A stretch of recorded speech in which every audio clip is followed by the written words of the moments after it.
जय अग्रसेन। आप सभी जानते हैं कि पूना में 24 और 25 दिसंबर को अग्रोदय नाम से एक महाअधिवेशन आयोजित हो रहा है। अखिल भारतीय अग्रवाल सम्मेलन के महाराष्ट्र प्रांतीय समिति के माध्यम से यह अग्रोदय अग्रवाल समाज को एक नई दिशा देने के लिए, अग्रवाल समाज में नई जागृति लाने के लिए, अग्रवाल समाज में नई एकता लाने के लिए आयोजित हो रहा है।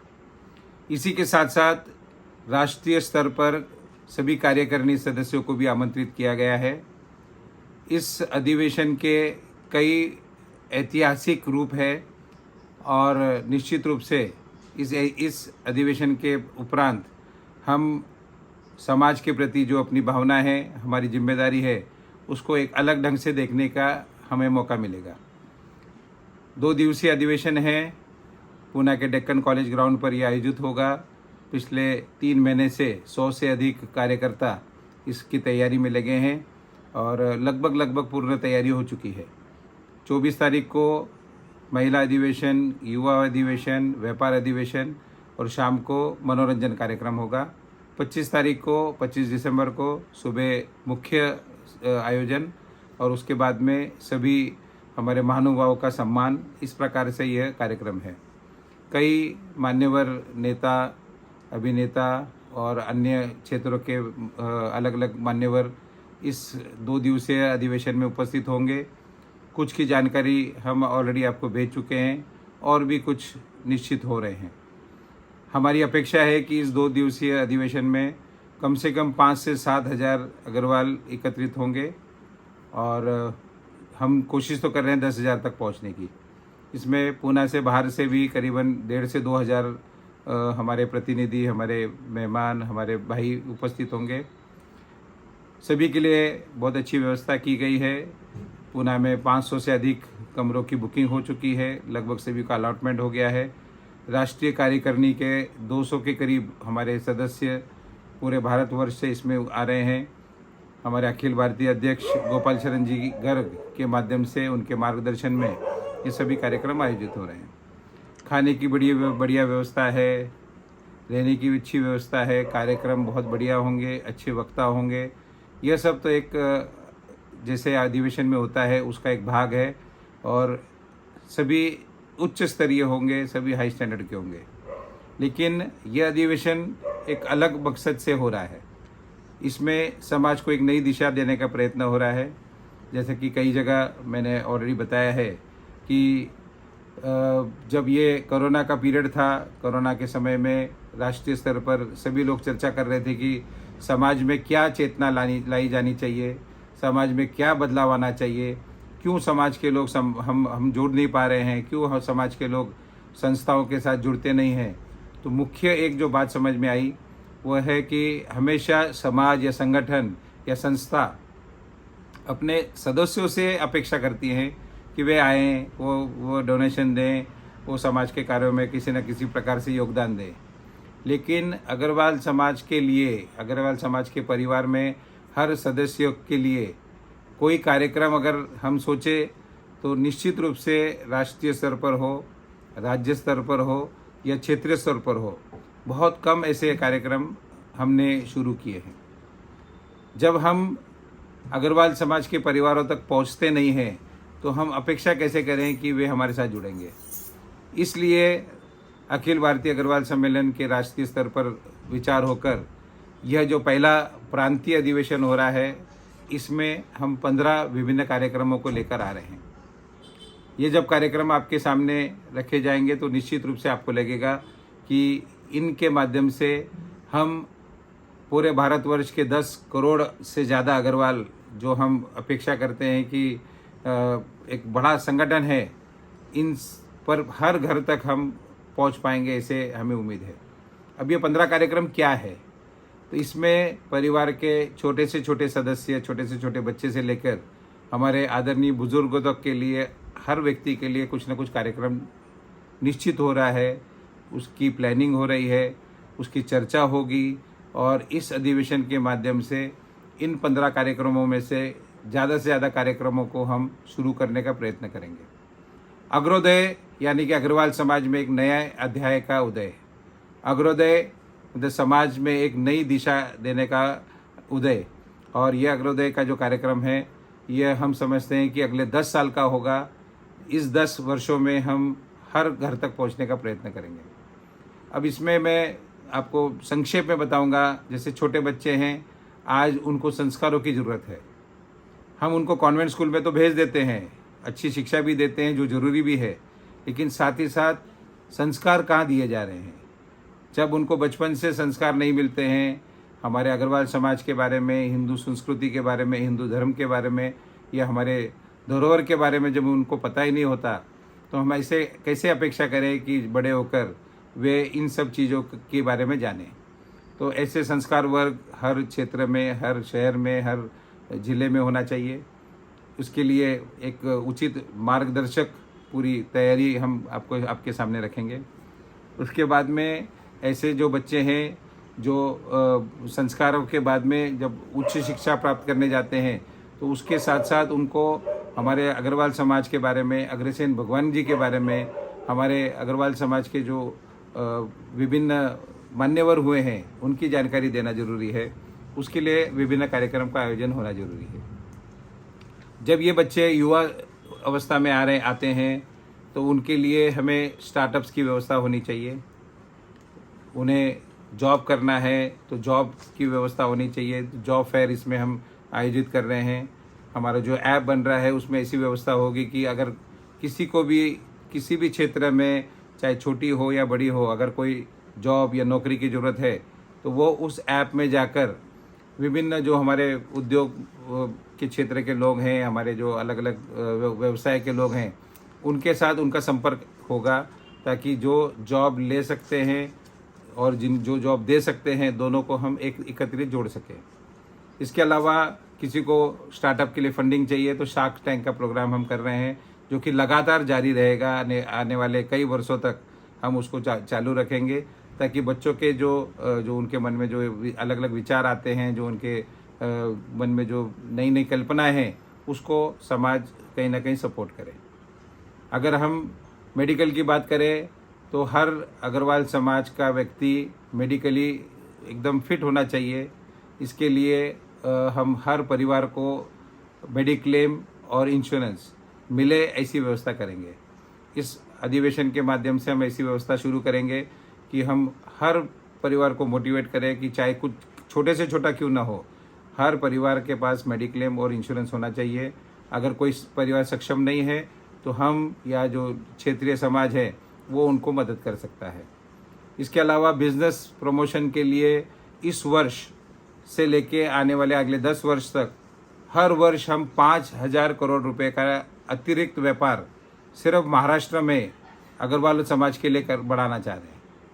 अब ये फिगर बहुत बड़ा लगता है 5,000 करोड़ का, लेकिन जब हम मोटा मोटी देखते हैं कि अगर हम महाराष्ट्र के सभी अग्रवालों का व्यापार का हिसाब लगाए तो कम से कम 5 लाख करोड़ का व्यापार होता है। अगर उसमें से 1% भी व्यापार हम हर वर्ष किसी और व्यक्ति के पास से हम अग्रवाल समाज के लिए शिफ्ट करें तो मुझे लगता है कि 5,000 करोड़ का अतिरिक्त व्यापार बहुत आसानी से हो सकता है, और इसके माध्यम से हम समाज को एक बहुत बड़ी नई दिशा दे सकते हैं। इसके अलावा महिलाओं के लिए बहुत सारे कार्यक्रम इसमें आयोजित होने हैं। महिलाएं आज व्यापार और उनकी जो प्रोफेशन है, साथ ही साथ घर संभालती हैं। ये दोनों का बैलेंस बनाने के चक्कर में कई बार परिवारों से वो दूर हट जाती हैं, तो उसके लिए उनको हम मार्गदर्शन करेंगे कि किस प्रकार से वो महिलाएं आपस में दोनों भी जो कार्य हैं उसको कर सकें। इसके बाद में समाज में एक बहुत बड़ी समस्या है वैवाहिक संबंधों को लेकर। आज विवाह जल्दी जुड़ नहीं रहे हैं। हमारे बच्चे बच्चियाँ 30, 32, 35 साल की उम्र तक भी कुंवारी रह रही हैं। पूना में ऐसे 500-700 से अधिक बच्चे हैं। सही समय पे विवाह न होने के कारण बहुत सारी दिक्कतें तो आनी हैं। इनमें से कई बच्चों की विवाह शायद होंगे भी नहीं। एक समस्या ऐसी है जिसका निवारण निश्चित रूप से हमें करना होगा, और इसके लिए प्री मैरिज काउंसलिंग जिसे हम कहते हैं कि विवाह पूर्व समुपदेशन, इस प्रकार के कार्यक्रम, इस प्रकार का पूरा प्लानिंग हम चाह रहे हैं कि हर शहर में हो और पूरे भारतवर्ष में इसको लागू किया जाए। इसी से रिलेटेड दूसरी समस्या है कि विवाह जुड़ने के बाद कई बार हम देखते हैं कि बहुत ज़्यादा समय तक विवाह टिकता नहीं है। छोटे छोटे विषय पे कुछ मनमुटाव होता है, पारिवारिक रूप से उसको सॉल्व नहीं करने के कारण फिर वो ये विषय कोर्ट में, पुलिस में और अन्य जगह पे जाने के कारण अंत में तलाक के रूप में रूपांतर हो जाता है। हमारी अपेक्षा है, हमारी भावना है कि जिस प्रकार से पहले पंच समिति हुआ करती थी, जो इस प्रकार के सभी हमारे जो इश्यूज़ हैं, जो हमारी तकलीफ़ हैं, बहुत प्रेम से, बहुत आदर से और बहुत ट्रांसपेरेंसी से उसको निवारण करते थे, आगे भी ऐसी व्यवस्था बननी चाहिए। हर शहर में, हर प्रांत में, हर समाज के माध्यम से ऐसे कुछ लोग आगे आएं और इस प्रकार की समस्याओं का निवारण करने का प्रयत्न करें। निश्चित रूप से 80 से 90% तलाक जो है वो रुक सकते हैं। ऐसे अलग अलग 15 विषय हम आपके सामने ला रहे हैं। ये सभी ऐसे विषय हैं कि जो किसी न किसी प्रकार से हर परिवार से संबंधित है। इसमें 2 और मेन विषय जो है मैं आपके सामने रखना चाहता हूँ, जिसे सुनकर निश्चित रूप से हमें लगेगा कि हमें अब जागना चाहिए, हमें अभी बदलना चाहिए। एक बहुत बड़ा विषय है जिसके ऊपर हमने कभी ध्यान नहीं दिया, वो है कि आज लगभग 40% हमारे जो बुज़ुर्ग हैं, हमारे आदरणीय जो ज्येष्ठ नागरिक हैं, ये अपने परिवारों में बिल्कुल एकांत का जीवन जी रहे हैं। एकांत बोलने के बजाय हम बोल सकते हैं कि बहुत बदतर जीवन जी रहे हैं। इसमें जो हमने जो फिगर निकाला है, लगभग 10-12% के करीब, तो वो बुज़ुर्ग हैं जिनके बच्चे फ़ॉरेन में या अन्य शहरों में पढ़ाई या जॉब के लिए गए हैं, और जो माता पिता हैं वो अकेले रह रहे हैं। और आज उनकी इतनी बदतर स्थिति हो जाती है कि उनके पास बात करने के लिए कोई नहीं है, उनकी जो छोटी छोटी ज़रूरतें हैं वो पूरा करने के लिए कोई नहीं है। और लगभग 28% भरे पूरे परिवारों में भी हमारे बुज़ुर्ग एकांत में हैं। भरे पूरे परिवार का मतलब है कि जहाँ बच्चे भी हैं, बहुएँ भी हैं, पोता पोती भी हैं, उसके बावजूद भी ऐसे परिवारों में कहीं ना कहीं हमारे बुज़ुर्ग जो हैं वो बात करने के लिए तरस जाते हैं और बाकी मिलने के लिए तरस जाते हैं। इस प्रकार का एक माहौल बना है। अब ये विषय बहुत डिफ़िकल्ट भी है और इस पे चर्चा करना भी बहुत मुश्किल होता है। दोष किसको देवे हमें पता नहीं, और हमें देना भी नहीं है। हमारी एक ही भावना है कि जिस व्यक्ति ने, जिस जुगल जोड़ी ने अपने पूरे जीवन को अपने परिवार के लिए, अपने देश के लिए, अपने समाज के लिए अर्पित किया, आज अपने गोल्डन समय में वो इस प्रकार का अगर जीवन जी रहे हैं तो निश्चित रूप से कहीं ना कहीं हमारी कमी है। ऐसे परिवारों को हम गोल्डन क्लब के माध्यम से समाज के अन्य परिवारों के साथ जोड़ेंगे। धर्मपुत्र के रूप में अन्य परिवार उनके साथ जुड़ सकते हैं, उनके साथ फ़ोन पे हर दूसरे दिन, चौथे दिन बातचीत कर सकते हैं, मिल सकते हैं। कोई त्यौहार है तो उनको साथ में ला सकते हैं, मिलने जा सकते हैं। इस प्रकार से ये जो हमारे बुज़ुर्ग हैं, इनको पैसे की ज़रूरत नहीं है, इनको बाकी किसी और चीज़ की ज़रूरत नहीं है। इन्हें सिर्फ चाहिए कि कोई ना कोई उनसे बात करें, मिलें, उनकी भावनाओं को समझें। तो मुझे लगता है कि ये एक बहुत बड़ा विषय है जिसे ना सिर्फ पूना, महाराष्ट्र, लेकिन पूरे राष्ट्रीय स्तर पर धीरे धीरे लागू होना चाहिए। और एक अंत का जो विषय है, जो निश्चित रूप से हम सभी को बहुत चिंतित करता है और इस पे हमें विचार करना ही है, वो है अग्रवाल समाज के परिवारों की सुरक्षा का विषय। ये सिर्फ अग्रवाल समाज के लिए नहीं है, लेकिन चूंकि हम अग्रवाल समाज का यह अधिवेशन आयोजित कर रहे हैं, तो आज हमें लगता है कि कोई भी अग्रवाल परिवार अपने आप में सुरक्षित नहीं है। आज कोई भी घटना ऐसी घटती है तो हमें पता है कि हजारों लोगों की, सैकड़ों लोगों की भीड़ हथियारों के साथ मिनटों में जमा हो जाती है। और हमारा यह हाल है कि हम अपने पड़ोसी से बात करते हैं, ना उनके सुख दुख में जाते हैं, और ना हम किसी की मदद करने की अपेक्षा करते हैं। निश्चित रूप से जब किसी पड़ोसी के यहाँ इससे संकट आएगा तो हम भाग जाएंगे। पहली बात तो आज हमारी हालत ऐसी नहीं कि हम भाग सके। ज़्यादातर हम लोगों में फिज़िकली हम लोग इतना कमज़ोर हो गए हैं कि निश्चित रूप से वो एक संकट है। लेकिन जब यही भीड़, यही संकट आपके परिवार पर आएगा, आपके प्रतिष्ठान पर आएगा, आपके दुकान पर आएगा, तब भी क्या भाग जाओगे? तब क्या करेंगे? तब कौन बचाएगा? आज ऐसी कोई व्यवस्था हमारे बीच में नहीं है। हम एकता की बात पिछले 50 वर्षों से कर रहे हैं, मुझे लगता है कि अब हम एकता की बात छोड़ दें। हम नहीं आपस में मिल पाएंगे ऐसा मुझे लग रहा है, या हम सभी को लग रहा है, लेकिन कम से कम अपने खुद के लिए तो हमें व्यवस्था बनानी पड़ेगी। आज हम बच्चों को म्यूज़िकल क्लासेस में भेजते हैं तो साथ में साथ जूडो कराटे सिखाना चाहिए।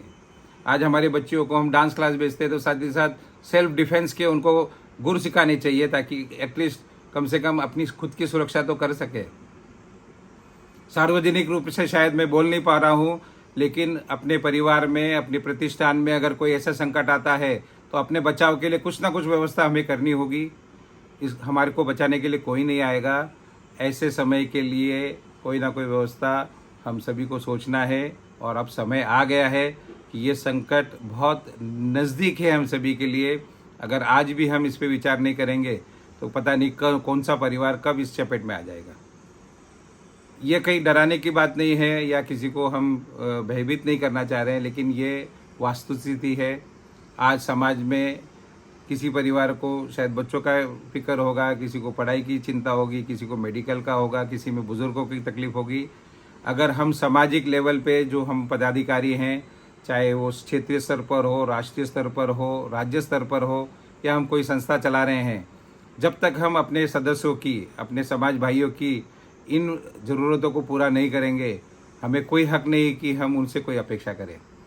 इस अधिवेशन के माध्यम से एक नया उदय हो रहा है, एक नया विचार हमारे सामने आ रहा है, और हम चाह रहे हैं कि इस प्रकार के कार्यक्रमों की हम चर्चा करें, हर स्तर पर करें, हर क्षेत्र में करें, अपने समाजों में करें, अपने परिवारों में करें, राष्ट्रीय स्तर पर करें, और जहाँ भी जिसको भी उचित लगता है, चाहे वो संस्था हो या इंडिविजुअल व्यक्ति हो या कोई कार्यकर्ता हो, जहाँ भी उसे लगता है कि कोई कार्य उसको लेना चाहिए तो वो इनमें से कोई भी कार्यक्रम को लें और उसको समाज तक पहुँचाए। यही इस अधिवेशन की खासियत है, और निश्चित रूप से एक नया ऐतिहासिक अधिवेशन हम सभी के सामने रहेगा। हम आपको आमंत्रित करते हैं 24-25 दिसंबर। पूरे महाराष्ट्र के सभी परिवार तो एकत्रित हो ही रहे हैं, पूरे राष्ट्रीय स्तर के सभी पदाधिकारी भी आमंत्रित हैं। पूना के भी सभी अग्रवाल बंधुओं को परिवार सहित हम यहाँ पर आमंत्रित कर रहे हैं। आप आइए, समाज में जो नया बदलाव हो रहा है उसको देखिए और उसके साथ जुड़िए। आने वाले वर्षों में आप निश्चित रूप से आपको गर्व होगा कि अग्रोदय कार्यक्रम के हम भी हिस्सेदार थे। मैं पूरे अग्रवाल समाज की ओर से, आयोजन समिति की ओर से, अखिल भारतीय अग्रवाल सम्मेलन की राष्ट्रीय एवं प्रांतीय समिति की ओर से आपको आमंत्रित करता हूँ। कार्यक्रम की, अधिवेशन की जानकारी समय समय पर आपको मिल रही है, और निश्चित रूप से एक ऐतिहासिक और समाज को नई दिशा देने वाला ये अधिवेशन है। आप सभी आमंत्रित हैं, आइए इस अधिवेशन का हिस्सा बनिए। धन्यवाद। जय अग्रसेन।